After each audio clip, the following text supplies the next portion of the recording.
Hello, I'm so excited to be with you here on a beautiful Saturday morning.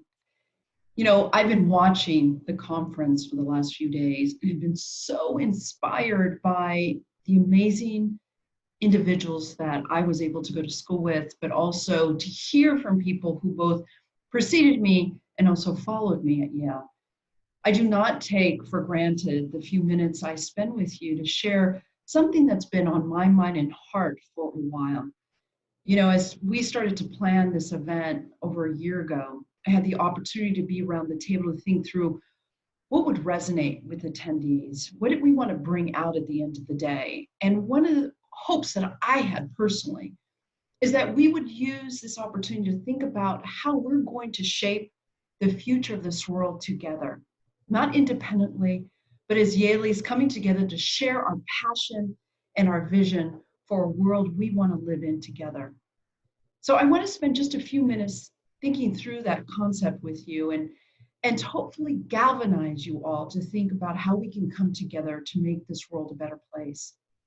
You know, like you, I arrived on campus scared, unsure about myself. I'd never seen snow before. Here I was coming from Arizona, a daughter of migrant farm workers.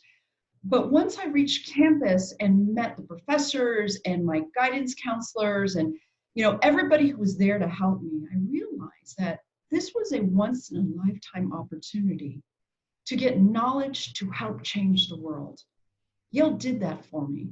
It also pushed me to the edge. It taught me, what I was built of, what my muscles were, both physically and emotionally.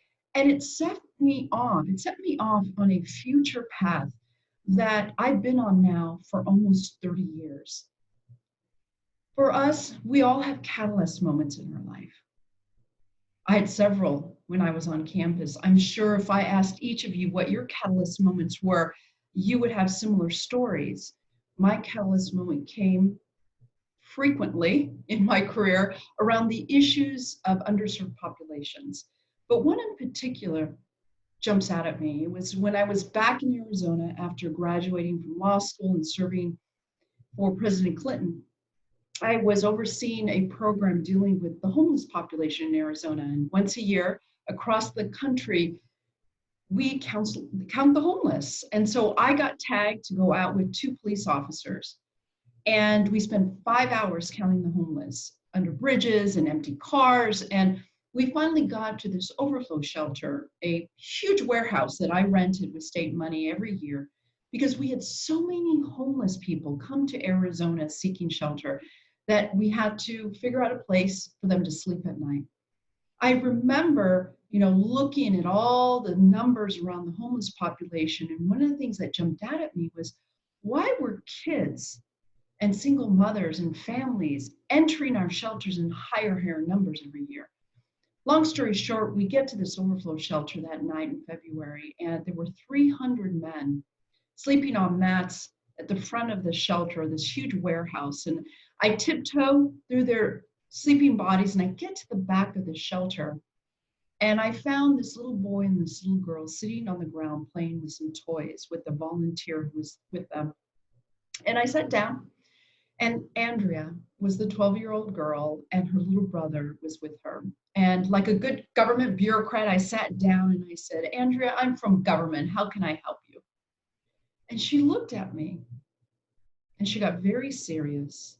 And she said, well, I'm scared. And of course, as a mother and as a public servant, I just really got emotional and I was starting to get tears in my eyes and said, no, Anna, pull it together. And I said, honey, why are you scared? And she shared with me that she was scared that she was not going to be able to get to school in the morning or finish her homework.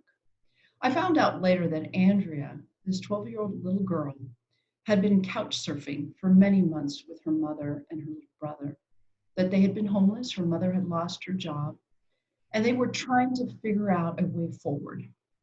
And I ultimately ended my conversation with Andrea and her little brother, and I grabbed my purse and I walked back through the 300 bodies that were asleep on the ground. And I get in my car and I call my husband and I'm crying, almost in hysterics at this point. And he's like, I told you not to go on this homeless count. And he said, why are you so upset, Anna? And I said, Rob, I'm upset because no one will ever hear Andrea's story. She will just be another number on a spreadsheet. You know, I'll still have to advocate and get before a state legislature and, you know, advocate for more money for the homeless population. I will have to make sure people understand that not all the numbers tell a full story. But that was my catalyst moment. And I know for all of you in your careers, after you left campus at Yale, you've had those moments in your life where you're trying to figure out, how can I make an impact? How can I take this amazing experience that I received at Yale, one of the just few thousands of people that had the opportunity to learn at this amazing institution. But with that knowledge came a responsibility to not only shape our lives, but to shape the lives of people around us, community by community, state by state, world by world in this galaxy. So how do we start doing that together? You know, I don't have to convince you, because you see the resumes of the amazing women that we gather with here over these past few days. They're ambassadors, they ran for president, they are reverends, they are on the border in Arizona fighting for human rights, they are poets, they are classical pianists. They can do whatever they want. But why is it so important that we galvanize all of this talent together? Because this is the moment in time where history will write, how did the women of Yale serve as a catalyst of change to change the course of this country and this world? Well, it starts today. It starts this weekend. It starts this Saturday in September of 2020. It's realizing that we can do more together than apart. That it's not about parties, it's not about our position in a community, it's about bringing this knowledge together and providing a catalyst moment for this country. That we want to unify to ensure that the Andreas of the world get their education, that we have something to share that will make a difference. So let's come together. Let's figure out a way to do this so that next year at this time, we can show the world how Yale and the women of Yale made a difference. And I hope that together we see our power in numbers come to fruition, because that's what we do. And that's what the promise of Yale does for us.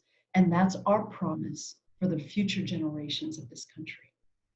God bless. Hope to see you again soon. Take care.